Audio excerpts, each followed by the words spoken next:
Hi, I'm Shaun Emerson, and welcome to Men Living's The Big Question. At Men Living, we're continually looking for ways to create spaces that can lead to more connection, growth, and harmony. With that mission in mind, we will assemble a diverse group of individuals in a virtual space to explore societal big question once every month. Our intention is to offer perspective from different angles, promoting more curiosity and understanding. In episode 2, we discuss education and its role in social justice.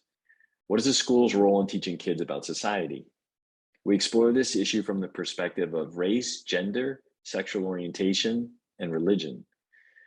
We wonder if school can be a driver for social change and acceptance, and what are the benefits and drawbacks there might be.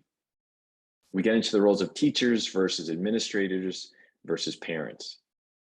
Panel members for this discussion are Andre Bouey, Jason Samatas, and me. We start with panel introductions. Enjoy.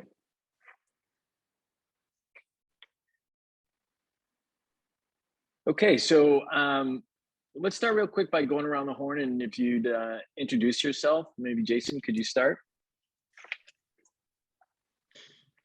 Sure.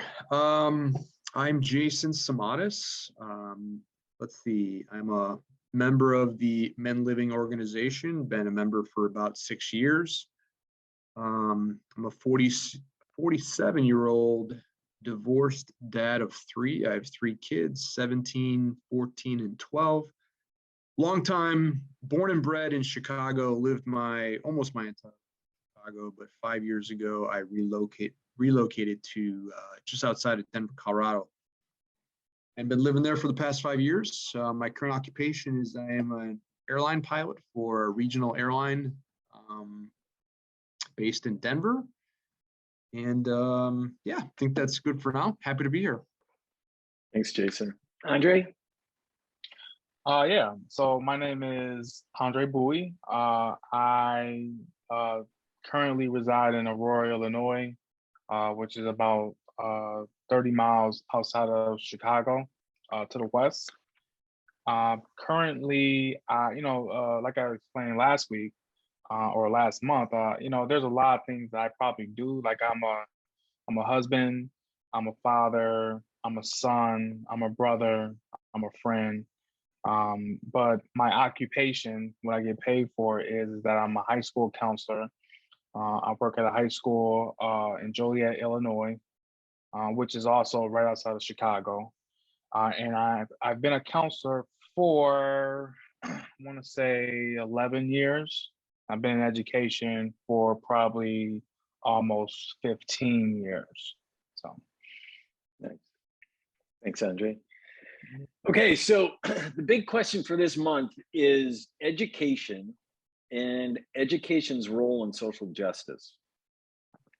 I think anybody that's watching the news or reading a paper or spending time, do people still read papers? Or spending time on social media would recognize that education is at the center of so many discussions on race, on gender, on sexual orientation, on religion, where it's kind of been for a very, very long time.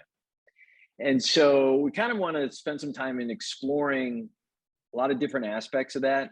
But I think the first thing I would like to do, and Andre, this is your profession, but the first thing I'd like to pose to you guys is, what do you think the mission of education is? And I think we're primarily talking K through 12 education. What is the primary mission of education to you? Jason, you want to start? Sure. Yeah, it's a kind of a big question to start off with, but it's a good one. Obviously, I have 3 kids that are currently in the education system. All 3 of my kids have attended public schools their entire education, and generally speaking, I've been very happy with their educations. The role, I mean, I'll just keep it simple. For me, it's giving them the basic building blocks that they need when it comes to math, science, history, English, literature, things of that nature. And then also how I view it is to begin to, and this may be a loaded term, but to start giving them, let's just say, the beginnings of critical thinking, right? So taking information, taking facts about whatever subject they may be learning, and starting to create critical thinkers, so that they can start formulating opinions based on their feelings, based on their upbringing, based on whatever it is, however they're going to start forming their opinions. So, I know we're probably going to dive into this based on the earlier, so I won't answer this question now. But I do believe that the education system plays a role in educating our kids in social justice. So I guess I'll leave it there for now. Andre? Yeah, I definitely agree with most of the things that Jason has said. So I won't repeat it all, but I'll pick up the point at the critical thinking aspect of it. I think that that's a huge component of being able to, teach young people how to essentially think for themselves and not just simply regurgitate information that they've heard from some other source, being able to really process that. And that takes a lot of time. One thing that maybe I'm wrong, but one thing that I do think that critical thinking can start really early. It doesn't necessarily have to start, in high school or even in college. I know for me personally, critical thinking didn't really start till college, but as I'm in the education system, I think critical thinking can start as early as elementary school. You just start off with something really small and kind of build your way up. But in practice, that does not happen. To answer your question completely, Shaun, I think that education's role is to essentially teach a human being what their purpose is. You know what I'm saying? Who am I and why am I here? And I think once you have that, like I'm not sure if you can move further than that if you don't know those two things. Who am I and why am I here?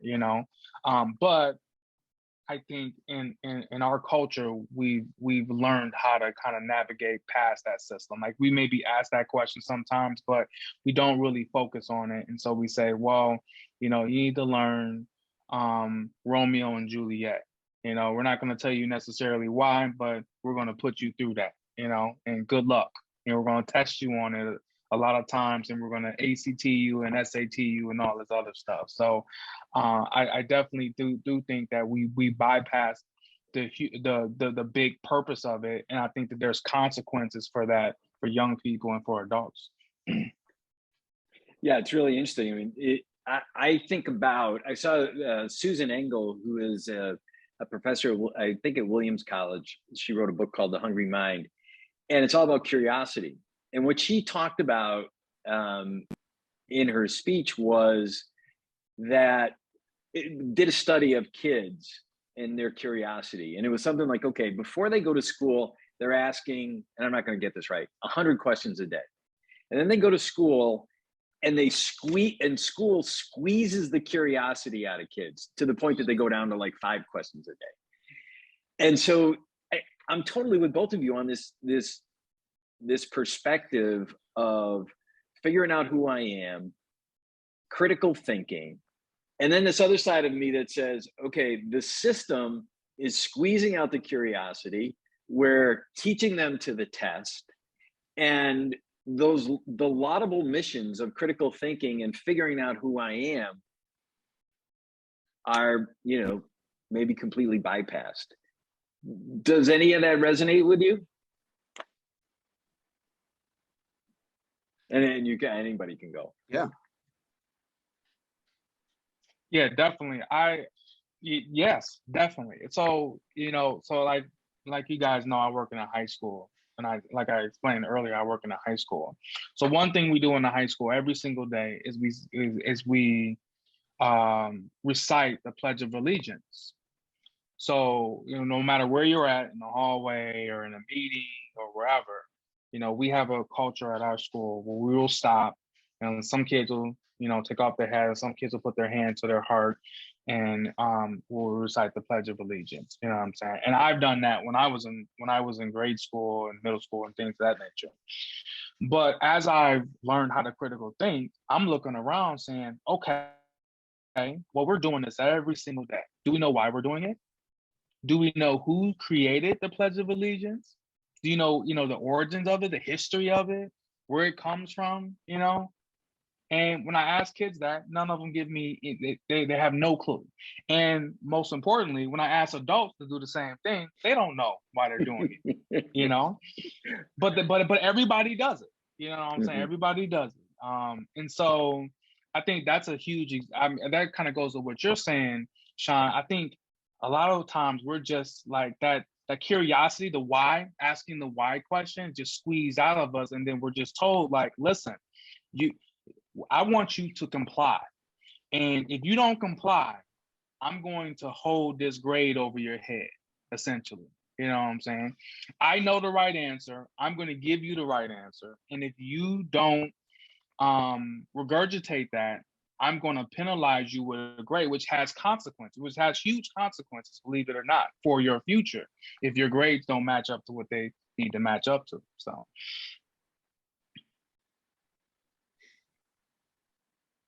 Jason?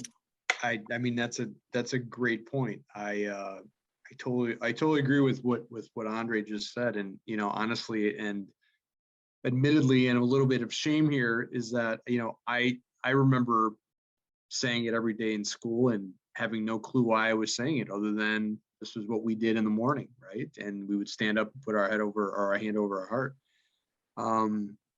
Yeah, and there really was no explanation to it, at least that I recall.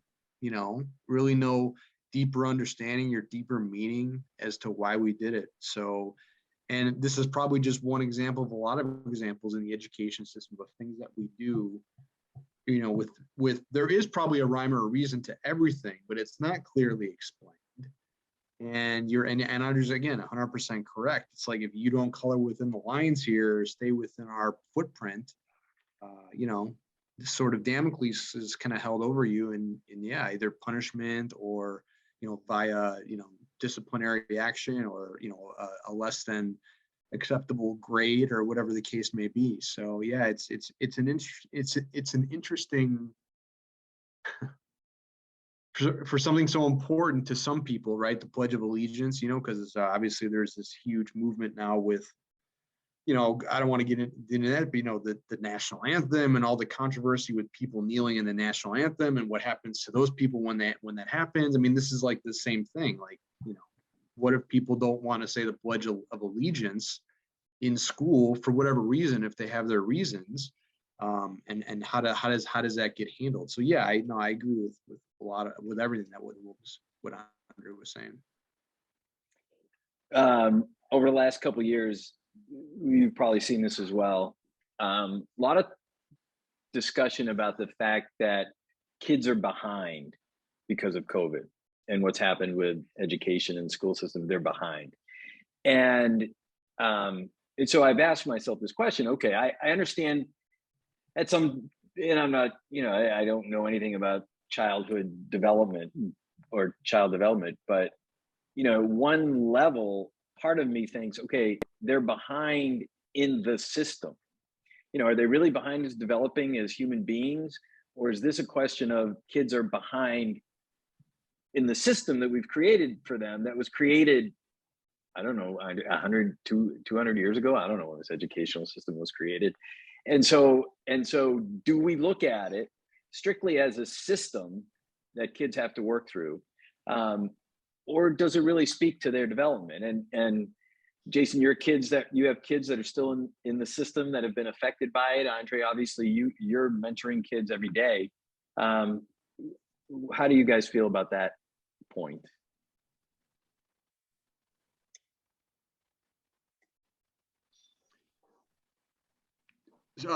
What kind of help clarify your question a little bit? Do you feel like when somebody says your kids are behind because of what we've gone through in the last couple of years as it relates to COVID and the uneven educational system, are their time in school and being online and the whole, do you feel like they're behind in their development?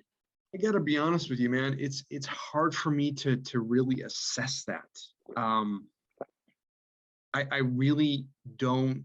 I don't have like some sort of comparison to say, well, this is where they should be, this is where they are. I just don't have that. So I mean, I think I've heard that. Where I would say they're behind is, and maybe this is just limited to my little family bubble, but I think there's some social issues that have popped up because of COVID. I've seen 2 of my 3 kids never had social issues and are now having some social issues. Mm. And I do think there is some connection to COVID. I can't put my arms around exactly how much and why specifically, but there has been a change in the last couple of years with 2 of my 3 kids, and I can't put my finger on it. But educationally, that's a really hard question for me to answer, Shaun. I can't really say they are or they aren't behind from a curriculum standpoint, right? Mm-hmm. So I don't know. Andre, how about the kids you're dealing with at school?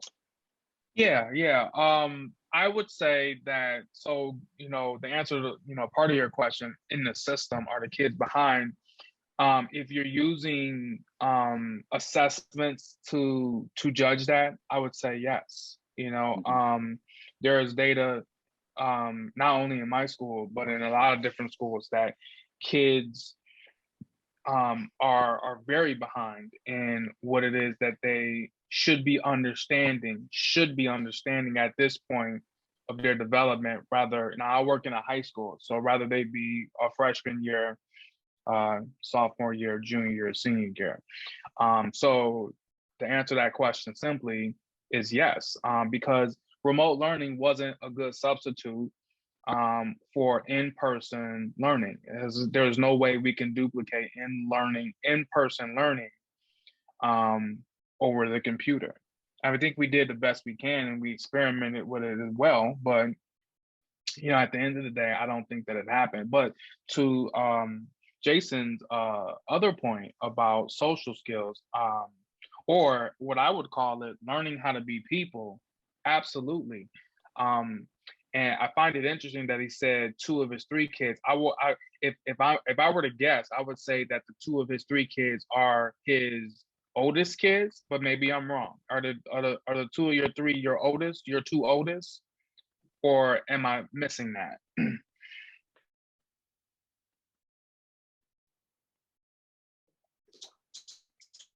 Who's 12? I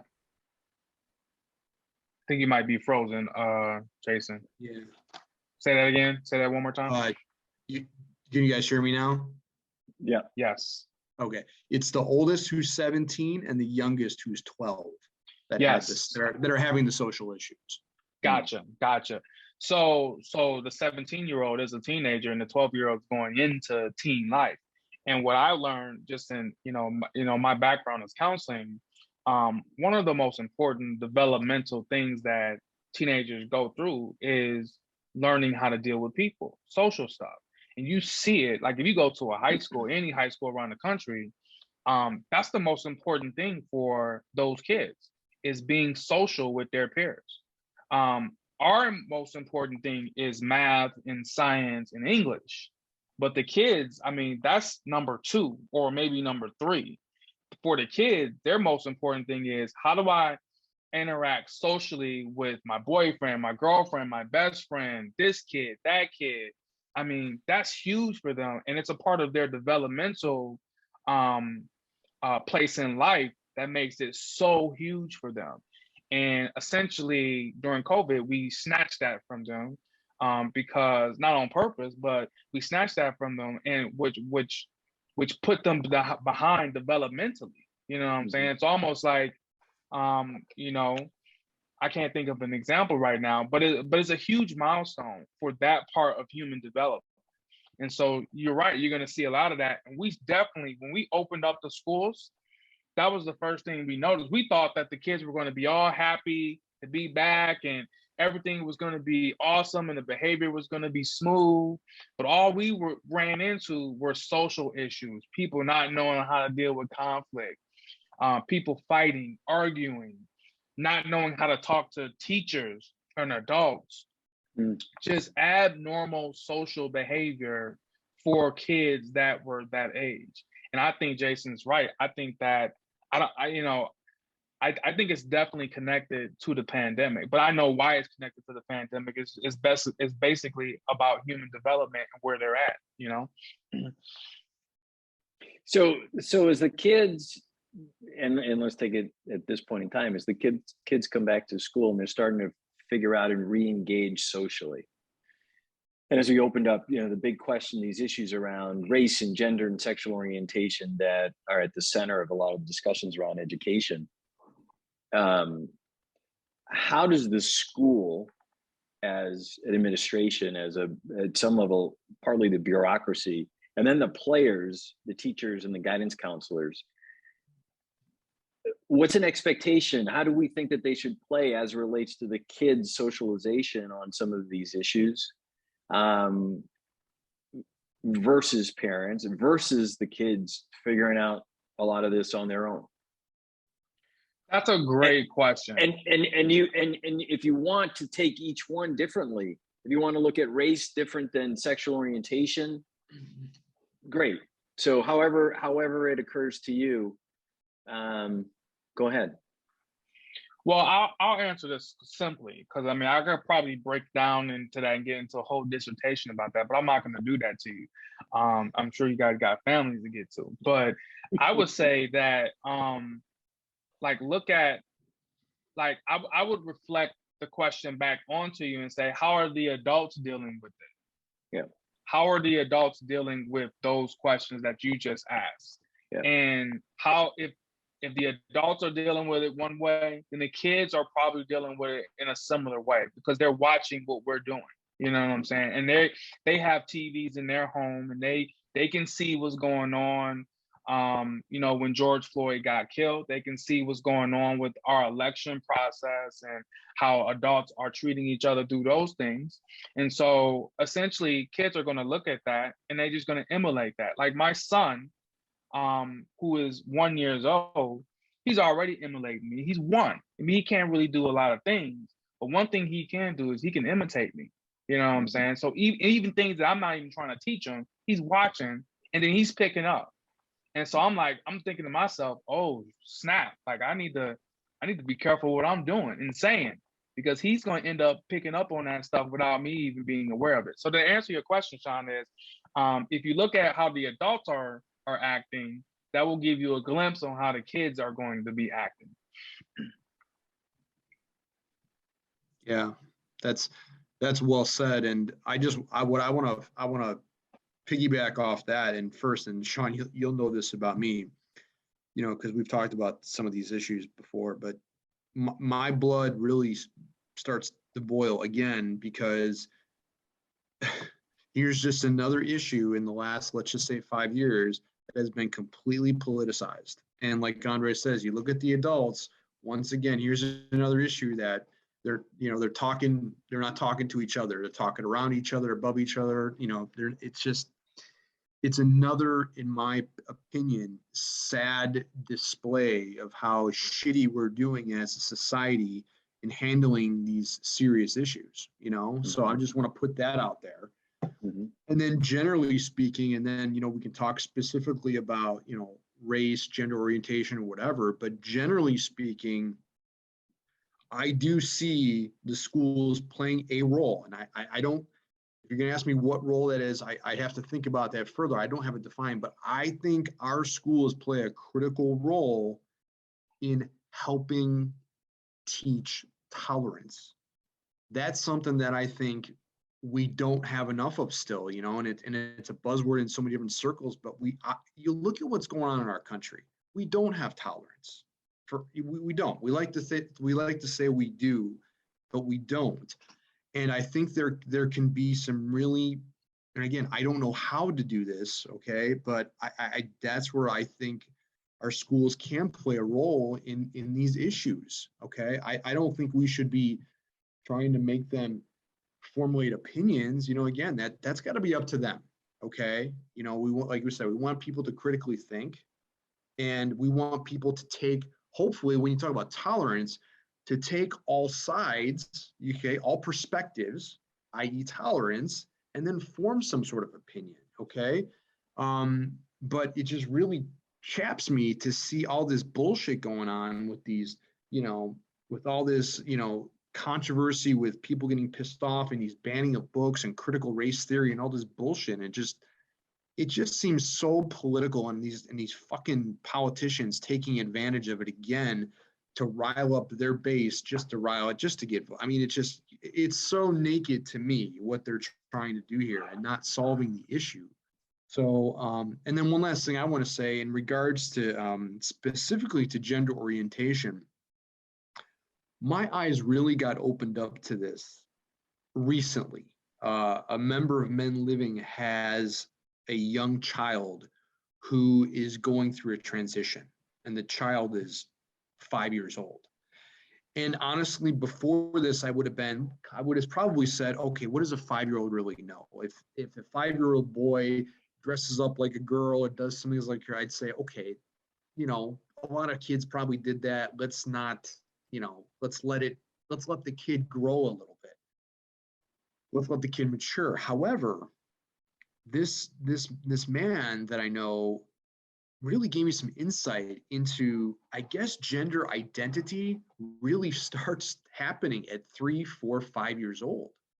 And then he explained this anecdotal story about when they were pretty convinced that this little boy wanted to transition into being a girl, and they ordered a dress off. He told this very heartwarming story about when they ordered the kid a dress off of Amazon, and when the dress came and they opened the dress out of the box, the emotional reaction that the kid had when she saw this new dress that she had just gotten,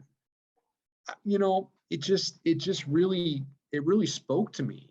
And again, it goes to this, like I was saying about teaching tolerance, because then he told this very heartwarming story, and then 2 minutes later he was talking about all the vitriol and all the negativity he was receiving from some of the more conservative parents that were basically saying, "What the fuck are you doing to your kid? What's the matter with you? Your mind is being polluted by liberals or whatever." And it's just, again, just another indicator of how ugly our society has become on some of these very sensitive issues. So let's play out that example a little bit more. So this girl, wears the dress to school, and teacher is unaccepting. Is that, or accepting? So is unaccepting or accepting, and is talking about it with all the other kids about what's going on. Do both scenarios work for you? So now we're putting it in a school setting. We're taking it out of the parent setting. We're putting it in the school setting. Does that make sense? Does that make sense now that a teacher would address this to the other kids in the class? Go ahead, Andre. I would say, and this is just my experience. I would say that the majority of the people I know in education would be at least accepting of it, meaning that, they wouldn't tell the kid to leave the classroom or put on guys' clothes and things of that nature. Now, talking about it, I think that would be a totally different situation. I'm not sure if our teachers would feel qualified or that it's a right place to even broach that type of a topic. Many of the teachers I know say, "Listen, Andre, I teach English, bro.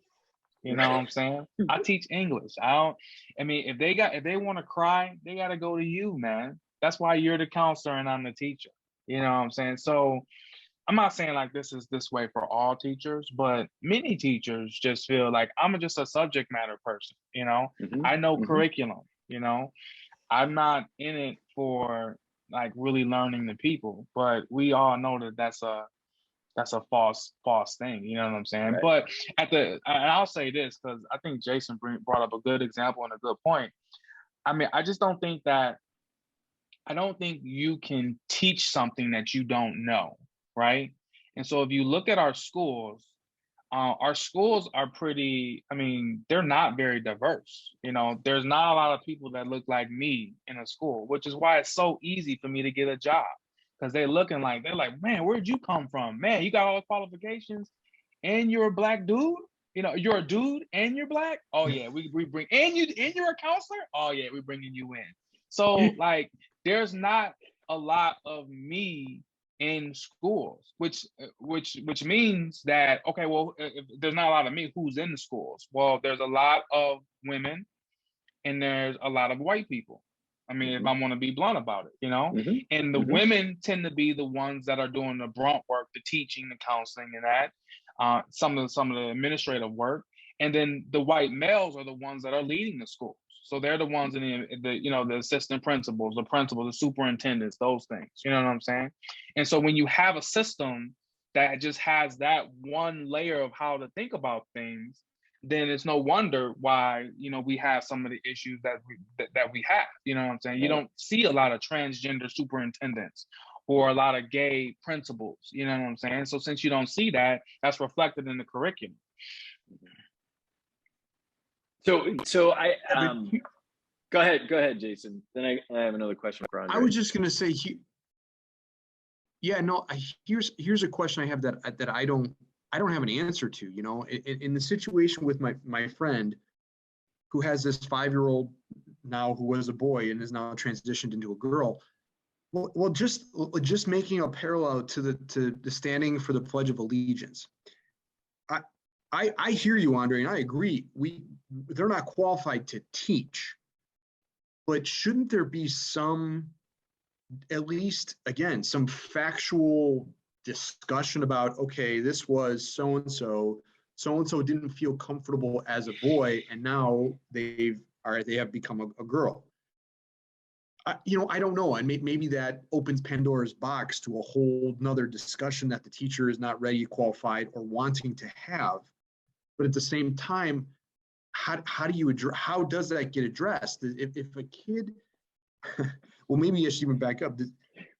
Are we going to be tolerant of a child who feels strongly that wants a transition, or feels strongly that, you know, early on, that, let's just say that their sexual orientation is different? Okay. Do we mute that? Do we hide that because it's uncomfortable for us, or do we let the children, you know, feel and be what they really want to be, even at very young ages? Now, I've heard a lot of these conservative parents like, they don't know, you can't, you know, they don't know what they're doing. I've heard the arguments, but again, I've heard, you know, you hear the arguments, but I haven't seen it personally, but I've heard the proof otherwise from my friend's situation. And he can't be the only one. There's got to be other people that feel that way. Anyway, so my question is, you know, for either of you, but maybe specifically for Andre, like, how do you think in a situation like that that the teacher should even be talking about it, acknowledging it in some form or fashion?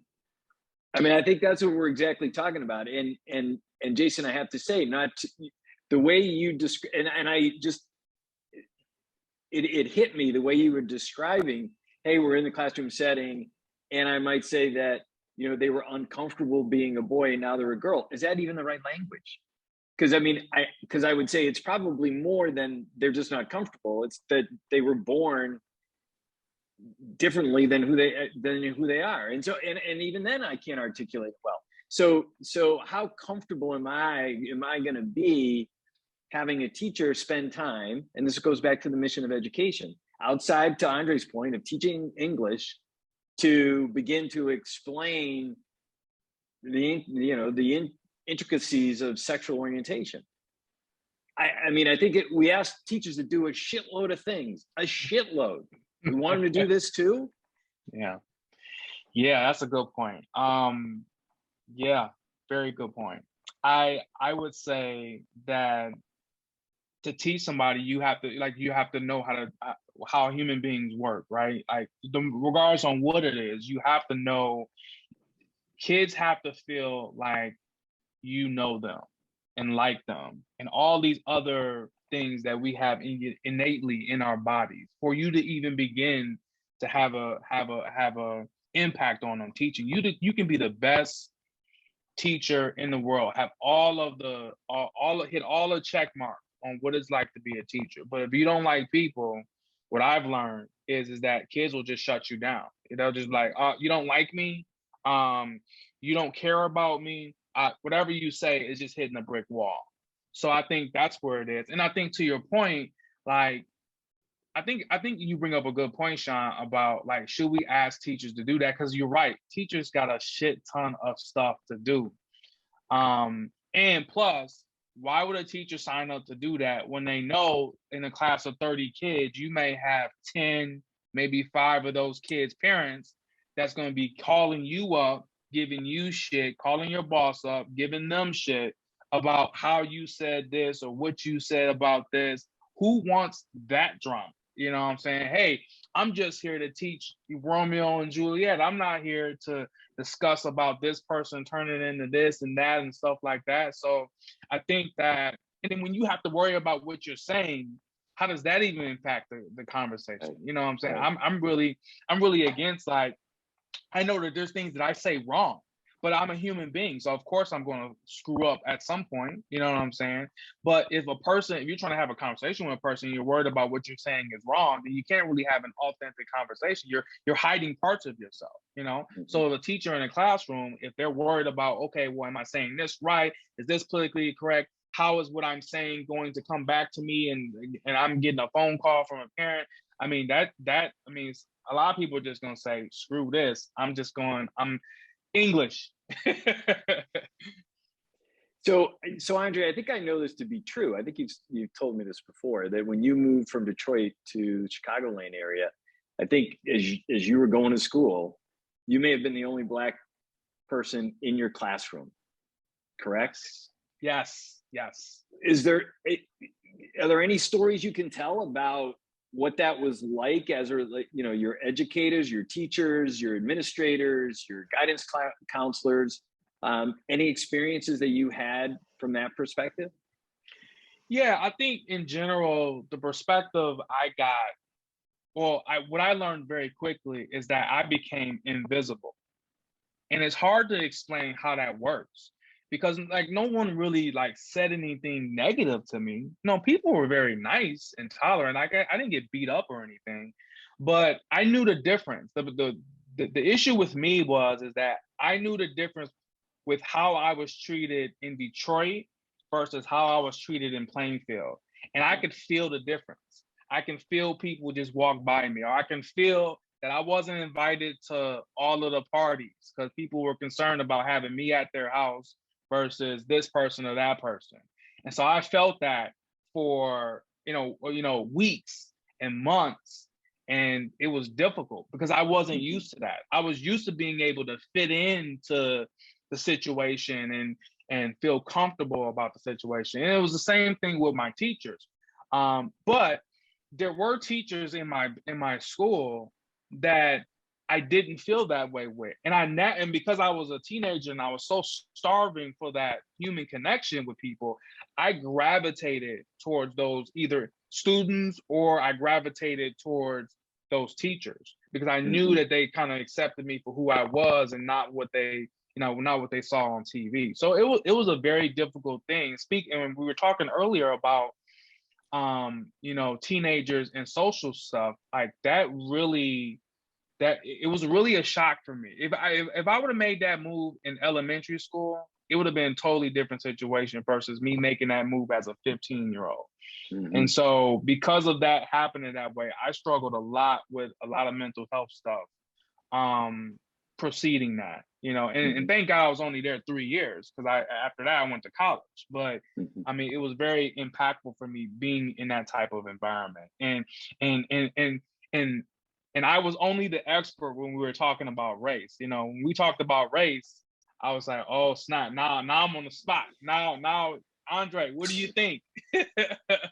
What do you think that's how about this, man? that's how some of your teachers handled it. I mean, they would call you out to a certain extent to address the question. Yeah. Yep, I would have to speak for, African Americans, which, I don't know if people know, but we all think different. You know what I'm saying? What I may think may be totally different from another person who looks like me.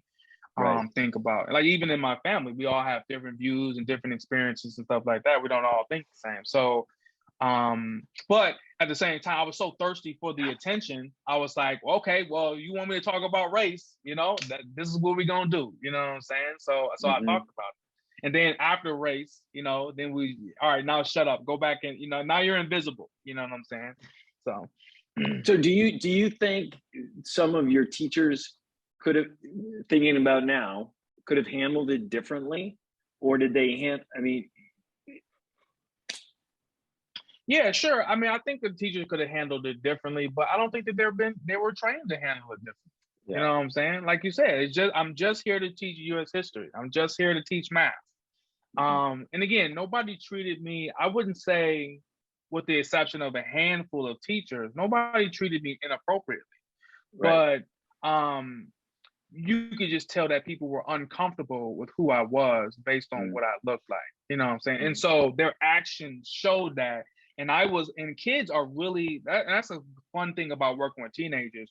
Kids can smell out your bullshit pretty quickly. You know what I'm saying? And so when you're full of shit, they're able to hone in on that super fast. You know what I'm saying? And I had that ability when I was actually a teenager. And so the teachers who were authentic towards me, I gravitated towards them. The ones that just were you could just tell they're uncomfortable, but kind of nice. Those are the ones I kind of shied away from. Yeah. Hey, Andre, did that, when you got there at 15, right? So you're probably a sophomore? Yes. Yep. Did that change in the 3 years you were there, like towards the end of your senior year? Did you feel like it shifted, or was it kind of pretty consistent? It was pretty consistent, but I changed.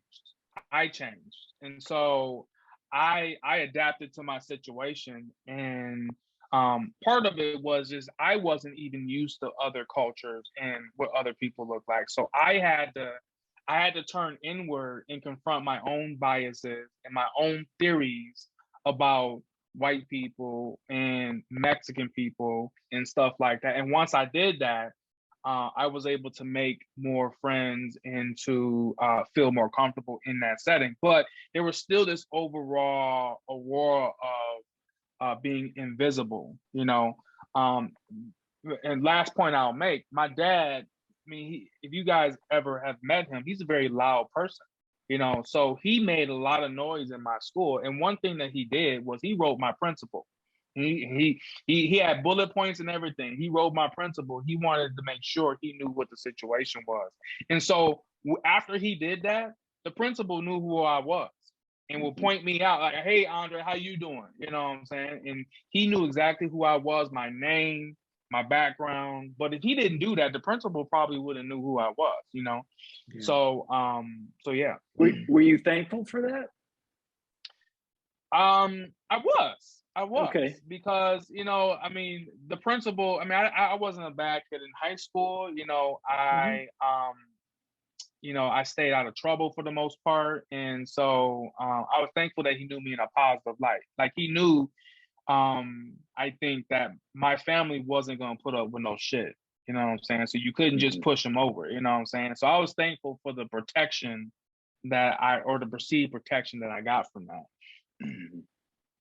But there's a lot of people that don't have either the ability or even the knowledge to even go about doing that. And that's what I'm running to in my school right now. Like my school, I have many of the students in my school are first generation students. Like their parents they migrated here to the United States. And so many of them don't speak the language. Some speak the language, but many of them don't advocate for their kids like they should. And the result of that is that we as a school are not held accountable like we should be held accountable for what we do with them while they're in our care and the services that we provide, versus if this was a school in a more affluent neighborhood who knows the system, who speaks the language, like some of the things that we do, there's no way we would be able to get away with that. And I only mention that because I've been in both situations. Like I've worked in a private school where most of the students were white, and I've worked now in a school where most of the students were students of color, and I can see the stark differences of it, and I can call that out. I was like, well, why are we doing this with these kids and this with these kids, you know? So parents' involvement, Jason, you kind of alluded to this, you made comment about it earlier. Andre, you talk about advocacy of parents. You talk about what your dad, Jerry, did in reaching out to the principal. Is there a line between advocacy and something that is not, I'm going to call advocacy productive, and something that is not as productive as advocacy in speaking up for your children and what's going on in education, particularly as it relates, I mean, I don't know about you, I've seen some of the videos of some of these school district meetings that are going on. They can get pretty ugly. That doesn't look like advocacy to me. So I'm curious about it. And Jason, your thoughts as a father, and Andre, you know, you have seen, I think, probably both of that at your private school, which is not only mostly white but also wealthy, and then your current high school. Advocacy versus something that doesn't look like advocacy.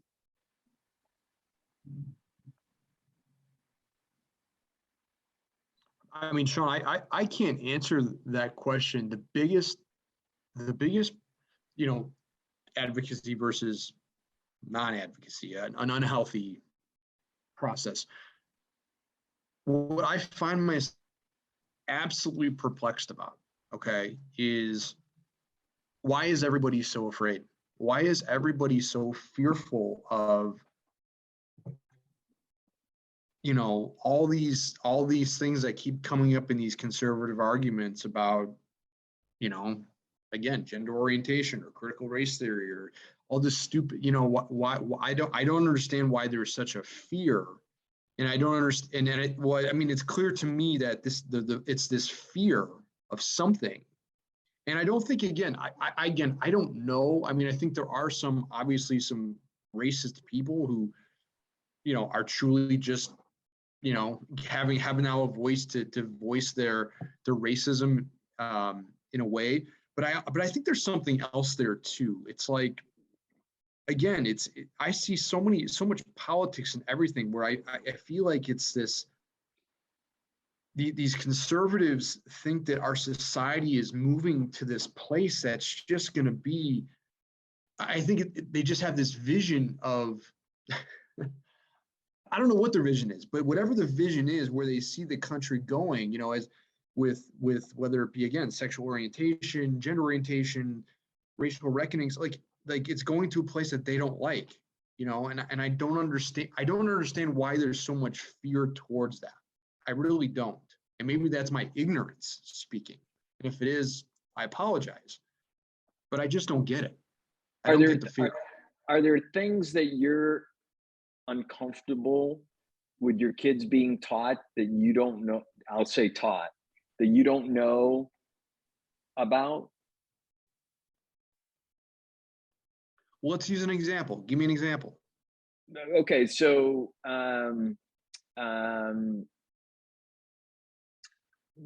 let's use sexual orientation. They're gonna, you know, somebody. I think this happened in Chicagoland. So a teacher was using books on sexual orientation to teach the class about exactly that topic, and in an effort to make them feel more comfortable about choices. And I believe it was elementary school. And the school district was not happy with that, mostly because there were a lot of parents that were not happy with that.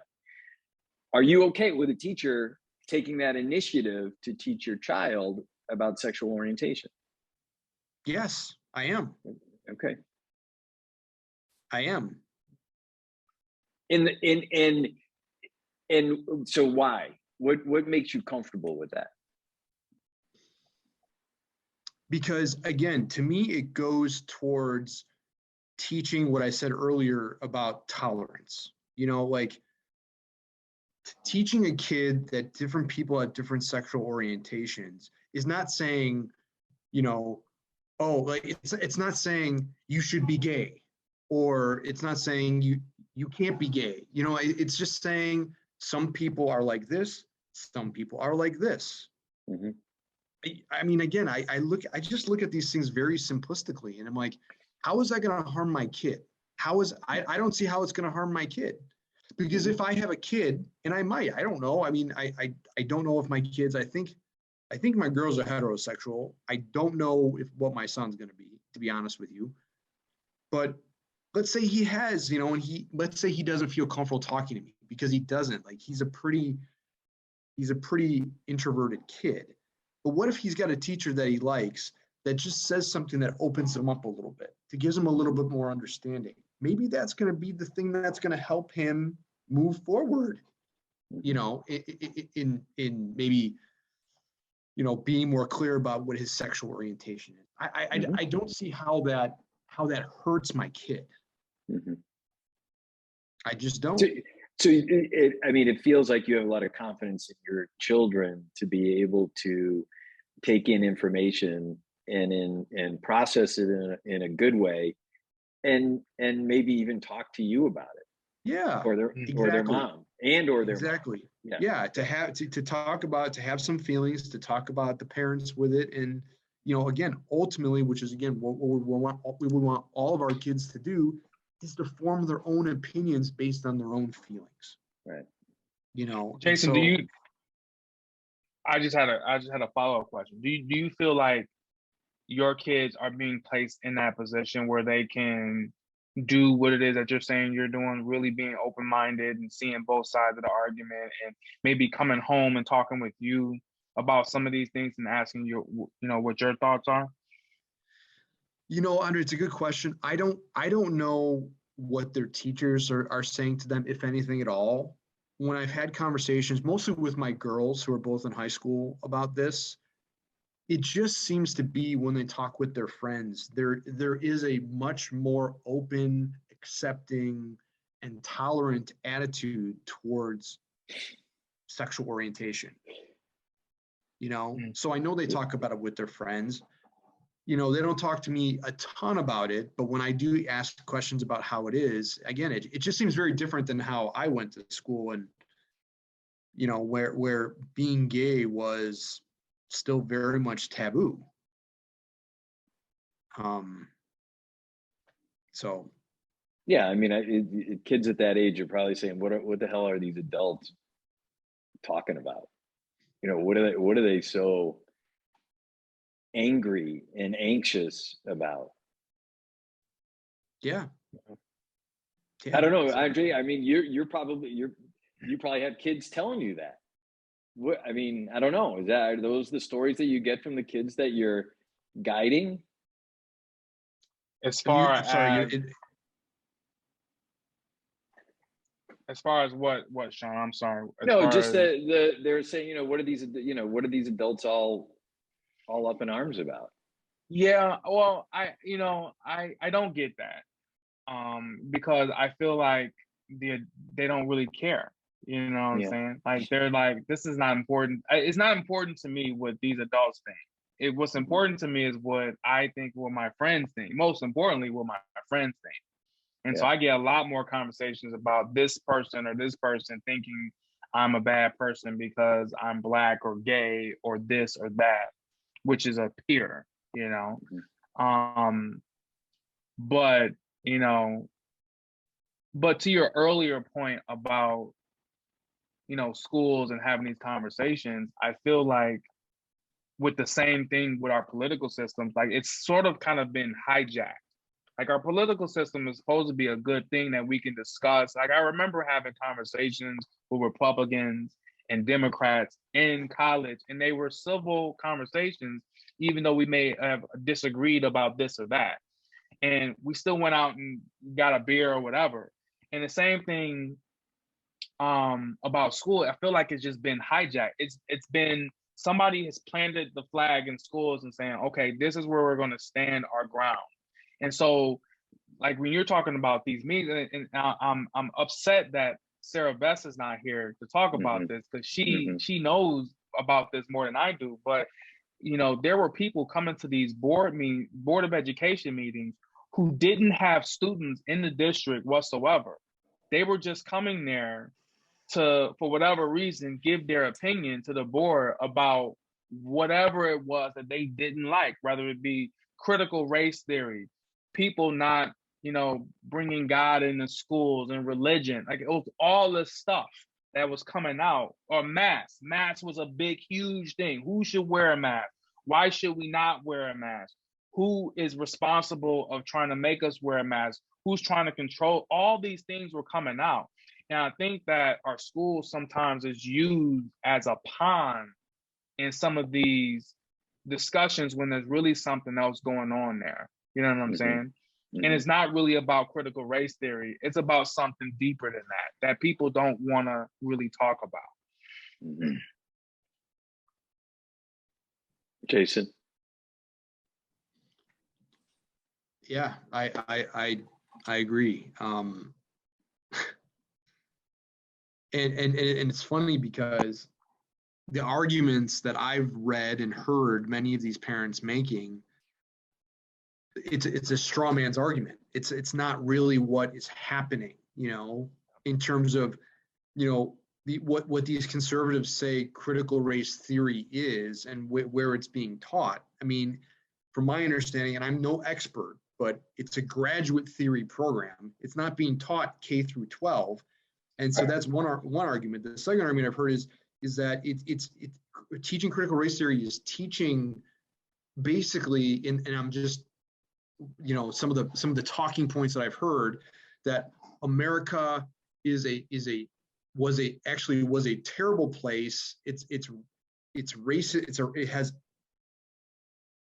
It's a terrible place, that all of our institutions are inherently racist, and that's not what is being taught.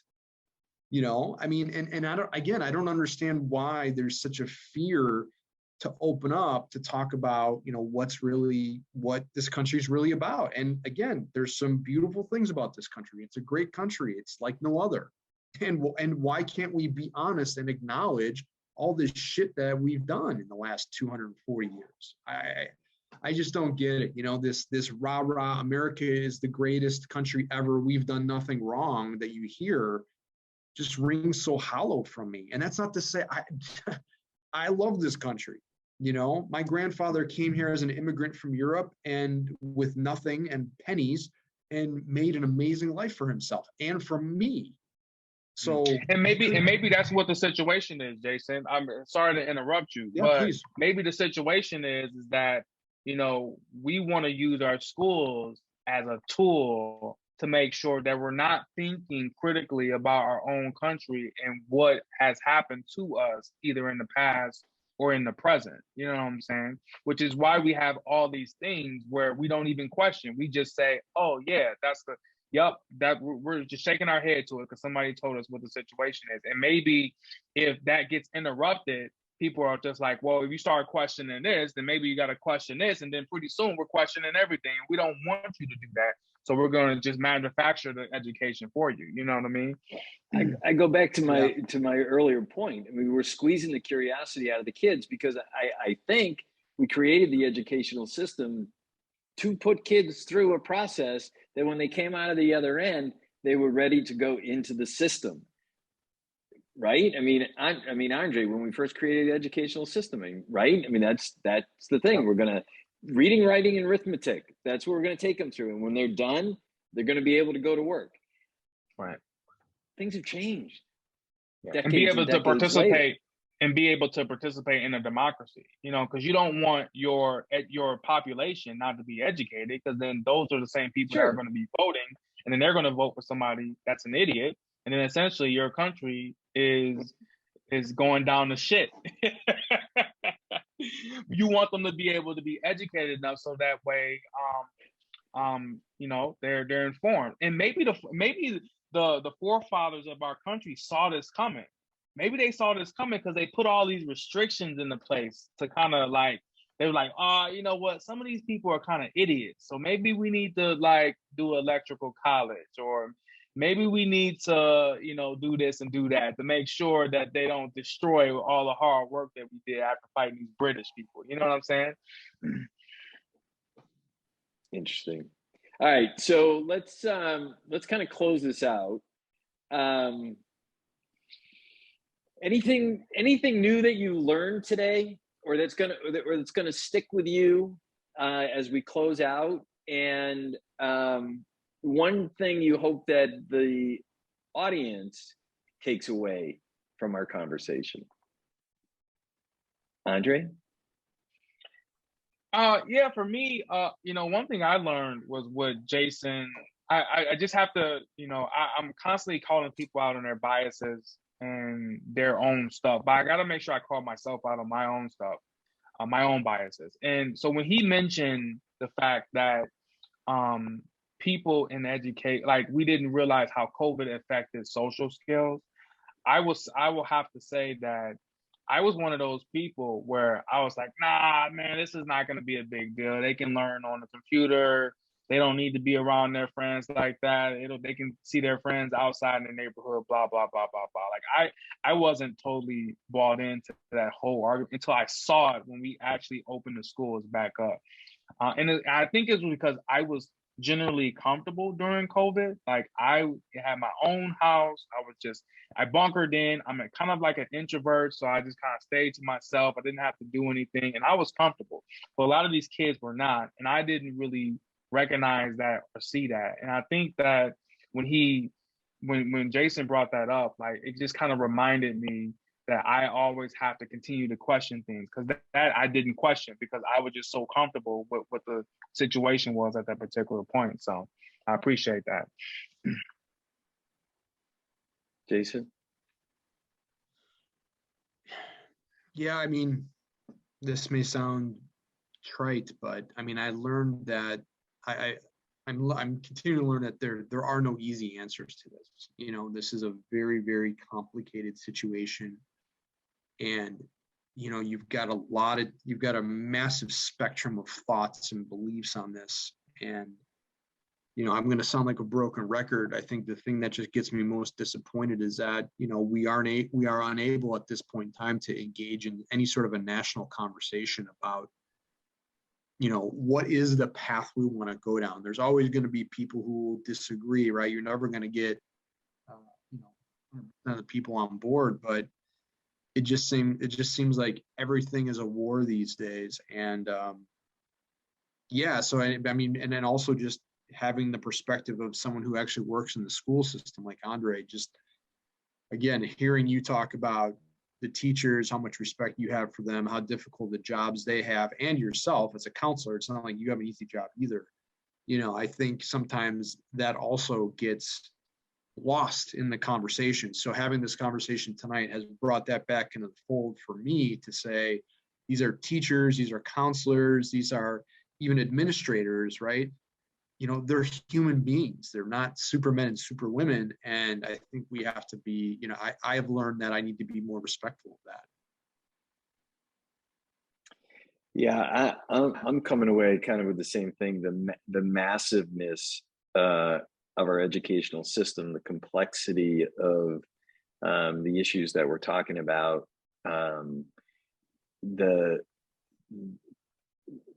basically we turn our kids over to the system to bring them up to some level. And that's a little bit unnerving. The one thing that we didn't talk about today was the money that's in education. I mean, it's ridiculous. And sometimes I feel like year after year after year, the fix is in the money. Put more money into education and that'll fix it. And we'll save it for another time, but I think it's much more complex than that. What I hope people take away is that, Jason, to your point, there are no easy answers. And our objective in kind of talking about education and social justice tonight was really just to open up the conversation, and hopefully other people will also get curious, maybe do a little critical thinking, and maybe learn a little bit more about themselves too. So I appreciate you guys spending the time tonight. Yeah, appreciate you guys too. Pleasure to be with both of you. Thanks, guys. Peace all. Peace. Peace.